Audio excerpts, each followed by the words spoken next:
Welcome to my channel knowledge group. मैं Rajan sir स्वागत करता हूं अपने यूट्यूब चैनल नॉलेज ग्रुप पर। यदि आप इस चैनल पर नए हैं तो चैनल को सब्सक्राइब करें, लाइक करें, शेयर करें ऐसे ही और वीडियो के लिए। आज की क्लास में, आज के वीडियो में हम ब्लड सर्कुलेटरी सिस्टम अर्थात जो रक्त परिसंचरण होता है उसके बारे में हम पढ़ने वाले हैं कि किस तरह से हमारी बॉडी के अंदर रक्त का परिसंचरण होता है अर्थात सर्कुलेटरी होता है या सर्कुलेशन होता है। हमने आपको पिछली क्लास में आपको बताया था कि किस तरह से जो लीवर होता है वो हमारे पाचन तंत्र में हेल्प करता है कि किस तरह से वो जो है डाइजेस्टिव जो जूस होते हैं उसको प्रोड्यूस करता है, जिससे हमें जो हमारा जो फूड है वो पाचन में जो है हेल्प करता है। अगर हम बात करते हैं ब्लड की, तो ब्लड हमारे शरीर में सिराओं एवं धमनियों के द्वारा हमारे संपूर्ण शरीर में फैला हुआ होता है। तो ब्लड का क्या वर्क है, क्या फंक्शन है, कितने टाइप में डिवाइड कर सकते हैं, आज इसी सब को हम इस क्लास में देखने वाले हैं। तो ब्लड की बात करें तो ब्लड को हम लहू या रक्त कहते हैं। ब्लड को हम रक्त कहते हैं और उर्दू में इसको लहू कहते हैं। ब्लड की हम बात करें तो ब्लड को जो है रक्त कहते हैं। अगर हम उर्दू की बात करें तो इसको लहू कहते हैं। अगर हम बात करते हैं स्टडी, तो जो रक्त होता है उसकी जब हम स्टडी करते हैं उसको सेरोलॉजी कहते हैं। ब्लड की जब हम स्टडी करते हैं तो उसको सेरोलॉजी कहते हैं या हेमेटोलॉजी भी कहते हैं। ब्लड के बारे में जो भी स्टडी करते हैं, जो भी हम अध्ययन करते हैं उसको सेरोलॉजी या हेमेटोलॉजी कहते हैं। ब्लड एक तरह से प्राकृतिक कोलाइड होता है। प्राकृतिक कोलाइड क्या होता है? ऐसा कोई भी लिक्विड, ऐसा कोई भी द्रव्य जिसको छानने पर उसका कुछ पार्ट आपकी छन्नी में रह जाता है, उसको हम प्राकृतिक कोलाइड कहते हैं।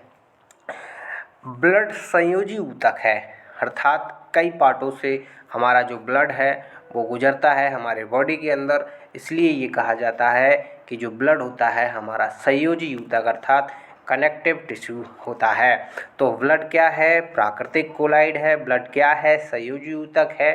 ब्लड को हिंदी में रक्त कहते हैं, उर्दू में इसको लहू कहते हैं। स्टडी इसकी सेरोलॉजी या हेमेटोलॉजी कहलाती है।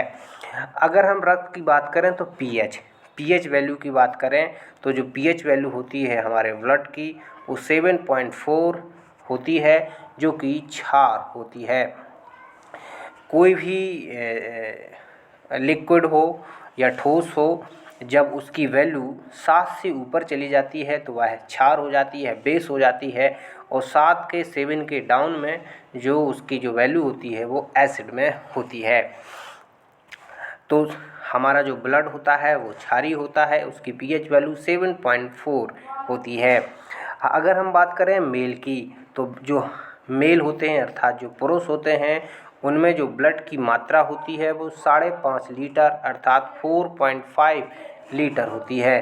तो जो मेल होते हैं उनमें जो ब्लड की मात्रा होती है वो 5.5 लीटर होती है, और फीमेल में जो ब्लड की मात्रा होती है वो केवल 5 लीटर होती है। मैं बात कर रहा हूँ एडल्ट मेल और फीमेल की। तो आप ये कह सकते हैं कि जो फीमेल होती हैं उनमें आधा लीटर, हाफ लीटर जो ब्लड होता है वो मेल की अपेक्षा कम होता है। ठीक है, इतनी बात हमें समझ लेनी चाहिए। तो मेल में जो ब्लड होता है वो 5.5 लीटर और फीमेल में जो ब्लड होता है वो 5 लीटर होता है। ब्लड का निर्माण कैसे होता है? तो अगर हम ब्लड के निर्माण की बात करें तो ब्लड का निर्माण 2 तरह से होता है। एक लीवर हमारा ब्लड का निर्माण करता है और एक बोन मैरो जिसको हम अस्थि मज्जा कहते हैं, यहाँ पर भी हमारे ब्लड का निर्माण होता है। लीवर को हम यकृत कहते हैं। लीवर के बारे में हम आपको पिछली क्लास में बता चुके हैं। अगर हम बात करते हैं लीवर, तो लीवर जो होता है वो एम्ब्रॉय मतलब भ्रूण, एक बच्चा जो 1 महीने या 2 महीने या 3 महीने का होता है तो उसके तो हड्डियां होती नहीं हैं। जब उसके हड्डियां नहीं होती हैं तो उसके अंदर ब्लड का निर्माण कौन करेगा? तो उसके अंदर ब्लड का निर्माण हमारा लीवर करता है, जिसको हम यकृत कहते हैं। अगर कोई भी पर्सन एडल्ट है तो उसके अंदर ब्लड का निर्माण कहाँ होगा? तो बोन मैरो, जिसको हम अस्थि मज्जा भी कहते हैं, जिसको हम अस्थि मज्जा कहते हैं। आपने चिकन या मटन खाया होगा, जब हड्डी के अंदर देखते हम उसको देखते हैं, उसमें एक तरह से जाल होता है जो हम सरूंटते हैं, वही जाल में वहीं पर ब्लड का निर्माण होता है एडल्ट पुरुष के अंदर। और एम्ब्रॉय मतलब भ्रूण में जो ब्लड का निर्माण होता है वो लीवर में होता है। अगर हम बात करते हैं ब्लड स्टोर कहाँ पर होता है, तो स्प्लेन, स्प्लेन जो होता है उस जिसको हम प्लीहा कहते हैं, वहाँ पर ब्लड स्टोर होता है, जमा होता है। इसी को हम ब्लड बैंक भी कहते हैं। तो ब्लड कहाँ पर स्टोर होता है? स्प्लेन में, जिसको हम प्लीहा कहते हैं, इसको हम ब्लड बैंक भी कहते हैं। कब्र अर्थात ब्लड डेथ कहाँ होता है, कहाँ मर जाता है हमारा ब्लड?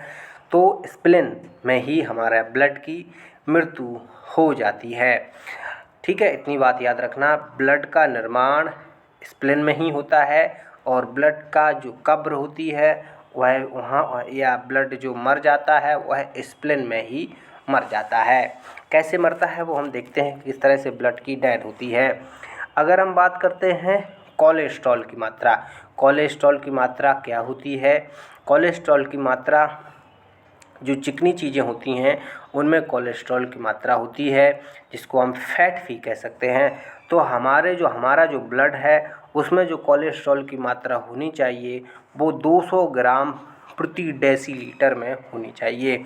200 ग्राम कोलेस्ट्रॉल हमारे ब्लड के अंदर प्रति डेसीलीटर में होनी चाहिए। यदि इससे ज़्यादा होती है तो जो ब्लड है उसको सर्कुलेशन में उसको दिक्कत होगी, और इस तरह से अगर ब्लड में ज़्यादा कोलेस्ट्रॉल की मात्रा बढ़ जाती है तो हार्ट अटैक आने के चांसेस बढ़ जाते हैं। तो कोलेस्ट्रॉल की मात्रा हमारे ब्लड में 200 ग्राम जो है प्रति डेसीलीटर हमारे ब्लड में कोलेस्ट्रॉल की मात्रा होनी चाहिए।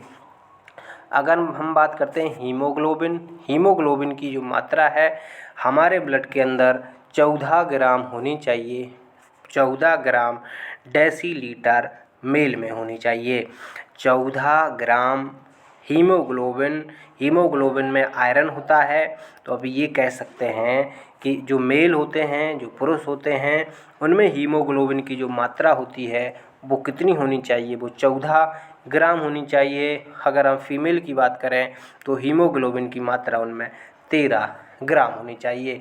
तो आप ये कह सकते हैं कि जो आयरन होता है वो पुरुष में ज़्यादा होता है महिलाओं की अपेक्षा। जब महिला कोई प्रेग्नेंट हो जाती है तो हीमोग्लोबिन की मात्रा उसमें कम हो जाती है, अर्थात आयरन की मात्रा कम हो जाती है। तो डॉक्टर उन्हें आयरन की टैबलेट खाने के लिए कहता है। तो इस तरह से हीमोग्लोबिन का वर्क क्या होता है? हीमोग्लोबिन ऑक्सीजन को और कार्बन डाइऑक्साइड को, ऑक्सीजन को अंदर ले जाने का काम सेल्स को करता है, सेल्स को ऑक्सीजन पहुंचाने का काम हीमोग्लोबिन ही करता है, और कार्बन डाइऑक्साइड को बाहर निकालने का काम भी हमारा हीमोग्लोबिन करता है। तो इस तरह से हीमोग्लोबिन की कितनी मात्रा होनी चाहिए? 14 ग्राम मेल में और फीमेल में 13 ग्राम होनी चाहिए। ब्लड सर्कुलेटरी सिस्टम की अगर खोज की बात करें तो विलियम हार्वे नामक पर्सन थे जिन्होंने रक्त परिसंचरण के बारे में सबसे पहले पता लगाया था।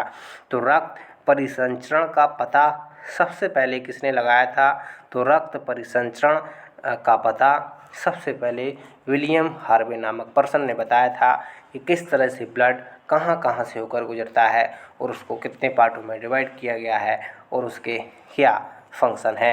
अगर हम बात करते हैं ब्लड की, तो ब्लड के जो फंक्शन हैं ये हमारे जो बॉडी का टेम्परेचर है इसको कंट्रोल करने का काम करता है।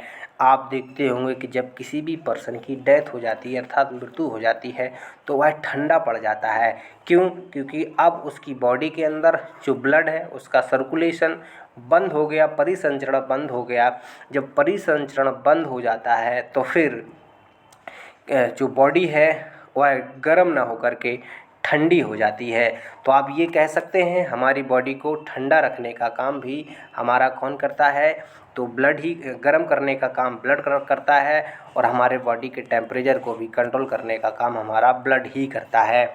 पोषक पदार्थों का परिवहन, जैसे हमने फैट खाया, हमने प्रोटीन खाया, हमने विटामिन खाया, हमने मिनरल खाया, इनका किस तरह से परिवहन हो सके, यह भी हमारा ब्लड काम करता है। इसके साथ साथ गैसों का परिवहन O2 plus CO2 O2 plus CO2 carbon dioxide को बाहर निकालना और ऑक्सीजन को अंदर लेना, सारी सेल्स को पहुंचाने का काम कौन करता है? तो ये ब्लड ही करता है। उत्सर्जित पदार्थों का परिवहन, जो हानिकारक पदार्थ हैं उनको बाहर निकालने का काम भी हमारा ब्लड ही करता है।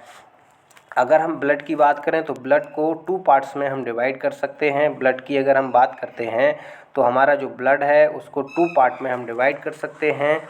एक होता है हमारा प्लाज्मा और एक होता है हमारा ब्लड कॉर्पल्स या कॉर्पल्स। ब्लड को 2 पार्ट में हम डिवाइड कर सकते हैं, एक होता है प्लाज्मा और एक होता है कॉर्पल्स। जो कॉर्पल्स होते हैं ये एक तरह से जिनको हम रुधिराणु कहते हैं, ये हार्ड पार्टिकल होते हैं, ये कह सकते हैं सॉल्ट। हमारा जो ब्लड है वो 2 चीज़ों से मिलकर बना है, एक सॉलिड पार्ट और एक लिक्विड पार्ट। ये जो प्लाज्मा होता है ये लिक्विड पार्ट होता है और जो कॉर्पल्स होते हैं जिनको रुधिराणु कहते हैं ये सॉलिड पार्ट या हार्ड पार्ट होता है। तो ब्लड की जैसे चाय जो होती है वो लिक्विड पार्ट और हार्ड या सॉलिड पार्ट से बनी है, क्योंकि जब हम उसमें चीनी डालते हैं तो चीनी एक तरह से क्या होती है? सॉलिड पार्ट होता है। तो सॉलिड और लिक्विड से हमारा ब्लड मिलकर बना है। ये जो प्लाज्मा होता है ये लिक्विड पार्ट होता है और जो कॉर्पल्स होते हैं ये हार्ड पार्ट होते हैं या सॉलिड पार्ट होते हैं। प्लाज्मा हमारे जब पूरा ब्लड होगा वो 100% में 60% हमारे ब्लड में प्लाज्मा होता है। एक तरह से ये पीला पीला पदार्थ होता है। और जो कॉर्पल्स होते हैं वो है 40% होते हैं। तो 60% प्लाज्मा होता है हमारे ब्लड में और 40% जो है ब्लड कॉर्पल्स या रुधिराणु होते हैं। तो ब्लड 2 चीज़ों से मिलकर बना है सिंपली, एक होता है प्लाज्मा और एक होता है कॉर्पल्स। अब बात करते हैं प्लाज्मा की। तो प्लाज्मा को भी 2 पार्ट में हम डिवाइड कर सकते हैं, फाइब्रिनोजेन और प्रोथ्रोम्बिन। हमारा जो प्लाज्मा होता है उसको भी 2 पार्ट में हम डिवाइड कर सकते हैं, एक फाइब्रिनोजेन और एक प्रोथ्रोम्बिन। फाइब्रिनोजेन यदि प्लाज्मा से निकाल देते हैं तो प्लाज्मा जो है थोड़ा पतला हो जाता है, क्योंकि ये जो फाइब्रिनोजेन होता है यह पीले कलर का होता है और जब इसको निकाल देते हैं तो जो प्लाज्मा है वह पतला हो जाता है। ठीक है। फाइब्रिनोजेन के बारे में हमने आपको बताया था। फाइब्रिनोजेन जो होता है इसका निर्माण हमारा ब्लड करता है और यह रक्त को क्लॉट करने में अर्थात रक्त को जमने में बहुत मदद करता है। जब आपकी चोट लग जाती है तो पीला पीला पदार्थ सबसे पहले ऊपर एक परत सी बन जाती है, यह फाइब्रिनोजेन ही होता है। इसके बाद बात करते हैं अगर हम ब्लड कॉर्पल्स की, तो ब्लड कॉर्पल्स को हम 3 पार्ट में डिवाइड कर सकते हैं। प्लाज्मा को हमने 2 पार्ट में डिवाइड किया। अगर हम रुधिराणु की बात करें, कॉर्पल्स की बात करें तो इनको हम 3 पार्ट में डिवाइड कर सकते हैं। पहला पार्ट होता है आरबीसी, दूसरा पार्ट होता है डब्ल्यूबीसी और तीसरा पार्ट होता है प्लेटलेट्स। आरबीसी की बात करें इसको एरोथ्रोसाइट भी कहते हैं। बायोलॉजी में आरबीसी जो होता है रेड ब्लड सेल्स, इनको हम एरिथ्रोसाइट कहते हैं। इनकी संख्या जो होती है 50 लाख होती है। इनका जो समय होता है वो 120 दिन होता है। आरबीसी जो ब्लड कॉर्पल्स होते हैं या ये कह सकते हैं ब्लड का सॉलिड पार्ट जो होता है उसको हम 3 पार्ट्स में डिवाइड करते हैं। एक होता है आरबीसी, एक होता है डब्ल्यूबीसी, एक होता है प्लेटलेट्स। आरबीसी को बायोलॉजी भाषा में एरिथ्रोसाइट कहते हैं।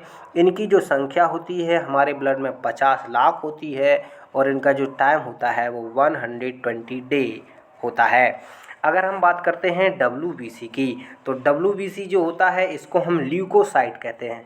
इसको हम क्या कहते हैं? ल्यूकोसाइट कहते हैं। इसका क्या वर्क होता है? इनकी जो नंबर होती है, जो संख्या होती है वो हमारे ब्लड में 10,000 होती है। इनका समय होता है 4 दिन। अगर हम बात करते हैं प्लेटलेट्स, इनको हम बायोलॉजी भाषा में थ्रोम्बोसाइट कहते हैं। इनकी संख्या हमारी बॉडी में 2 लाख से कम नहीं होनी चाहिए, अर्थात 2 लाख मिनिमम होती है और इनका जो टाइम होता है वो 7 दिन होता है। तो आप ये कह सकते हैं कि हमारा जो सॉलिड पार्ट है उसको 3 पार्ट में डिवाइड कर सकते हैं, डब्ल्यूबीसी, आरबीसी और प्लेटलेट। आरबीसी जिनको रेड ब्लड सेल्स कहते हैं या कॉर्पल्स कहते हैं, डब्ल्यूबीसी उसको वाइट ब्लड कॉर्पल्स कहते हैं और प्लेटलेट को हम बिम्बाणु भी कहते हैं। तो 3 पार्ट में हम डिवाइड कर सकते हैं। आरबीसी की संख्या 50 लाख होती है, डब्ल्यूबीसी की संख्या 10,000 होती है और प्लेटलेट्स की संख्या, हमारी जो बॉडी होती है, हमारा जो ब्लड होता है उसमें 2 लाख होती है। आरबीसी 120 दिन तक जिंदा रहते हैं, डब्ल्यूबीसी का टाइम 4 डेज होता है और प्लेटलेट्स का जो टाइम होता है वो 7 दिन होता है। अब हम बात करते हैं आरबीसी। आरबीसी का हमारे बॉडी में क्या इम्पोर्टेंट है? तो आरबीसी के बारे में अगर बात करें तो आरबीसी को हम बायोलॉजी भाषा में एरिथ्रोसाइट कहते हैं। इसका जो आकार होता है वो गोला होता है, गोलाकार। आरबीसी जो होते हैं इनका जो आकार होता है गोलाकार होता है। ऊंचाई पर जाने पर आरबीसी की जो संख्या है वो बढ़ने लगती है। इसीलिए जो हम श्वास लेने में जब हम नीचे से किसी ऊपर वाले पहाड़ पर जाते हैं तो दिक्कत होती है। उसका कारण है कि आरबीसी की संख्या में वृद्धि होती है। आरबीसी जो होते हैं इनमें लाइसोसोम नहीं पाया जाता। आरबीसी में लाइसोसोम नहीं पाया जाता है। लाइसोसोम क्या करता है? किसी भी सेल को मारने का काम करता है, अर्थात किल करने का काम करता है। अब आरबीसी तो 120 दिन के बाद डेथ हो जाती है। अब आरबीसी को मारने का काम कौन करेगा? तो आरबीसी को मारने का काम हमारा जो है स्प्लेन करता है। कौन करता है? स्प्लेन करता है। इसके बाद आरबीसी में किसी भी प्रकार का केंद्रक नहीं पाया जाता है, अर्थात आरबीसी के द्वारा हम किसी भी प्रकार की कोई जांच नहीं कर सकते क्योंकि इसमें न्यूक्लियस पाया ही नहीं जाता है। आरबीसी क्या करता है? ये हमें एक तरह से एक्टिव रखने का काम करता है, हमारे अंदर एक्टिविटी बनी रहे, इसका काम हमारा आरबीसी करता है।